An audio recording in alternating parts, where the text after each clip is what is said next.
Yo, art fans, welcome back to the channel. Today, we're jumping into the wild, glamorous world of art auctions, where beauty meets insane money. Our star, Georgia O'Keeffe, the queen of American modernism. Her paintings, think flowers, deserts, bones, hit you hard. At auction, they're straight-up bank breakers. We're diving into her priciest works ever sold. Big numbers, crazy stories. Grab a drink, get cozy, let's talk art and millions. 1. The $44 million flower. Let's kick it off with the big one. Jimson Weed White Flower No. 1, painted in 1932. Sotheby's, New York, November 20th, 2014. Sold for, hold up, $44.4 million. Million! Smashed the record for any female artist's work. Blew past Joan Mitchell's $11.9 million like it was pocket change. Tripled O'Keeffe's old high of $6.2 million from 2001. Imagine this. A giant white Jimson weed flower, 48 by 40 inches, dominating the canvas. Petals soft but bold. Green leaves pop. O'Keeffe made flowers massive. She said busy New Yorkers needed to see them. This painting's a legend.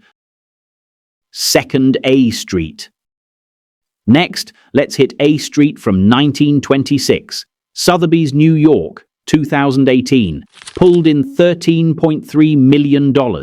Not her usual vibe, no flowers, no deserts. This is New York City. Skyscrapers at night. Dark, moody, almost like a movie. Sharp lines, deep contrasts. It's precisionism, a style O'Keeffe helped kick off. 48 by 30 inches of silent city magic. Haunting. Pre-sale estimate was $12 to $18 million.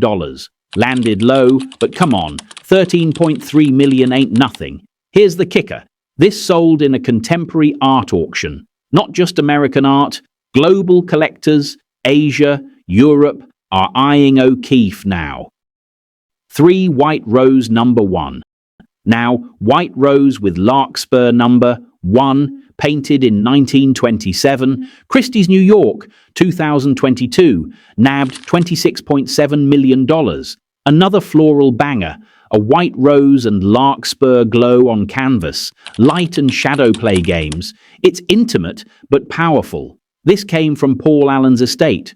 You know, Microsoft co-founder. His auction was nuts, over $1 billion total. This painting, second highest for O'Keeffe ever. Her flowers just hit. By 1927, she was a star. Her husband, Alfred Stieglitz, hyped her at his 291 gallery, made her the most famous female artist in America.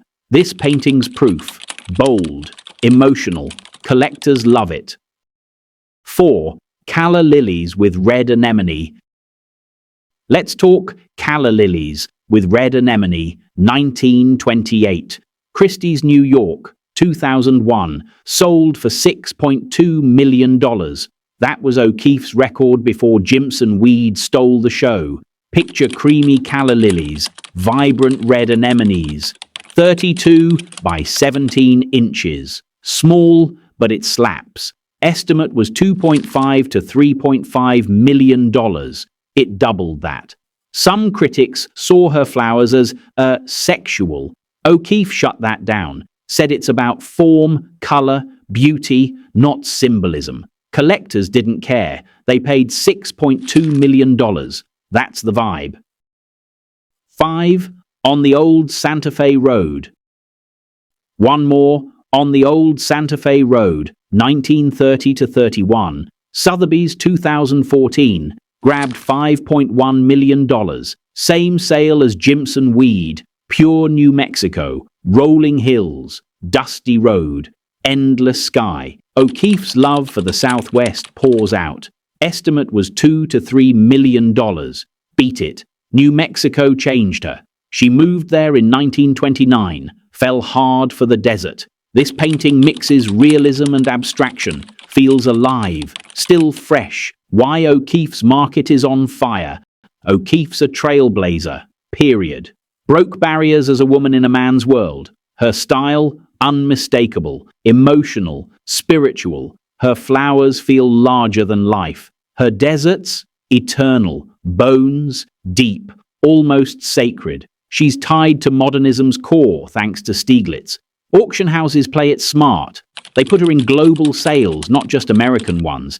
Major works like Jimson Weed, her art grabs you. A flower stops you dead, forces you to look. A desert feels like forever. It's visceral. That's why Crystal Bridges, Paul Allen and others drop millions. Her market's on fire. Asia's in. Europe's in. Experts say interest is spiking. Could another O'Keeffe top $44.4 million?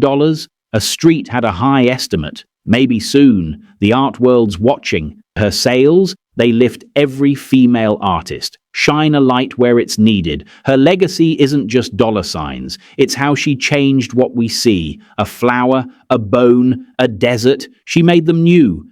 Her story starts in Wisconsin, 1887, born on a farm. Early talent. Studied in Chicago, New York. By 1915, her charcoal drawings caught Stieglitz's eye. He showed them at 291.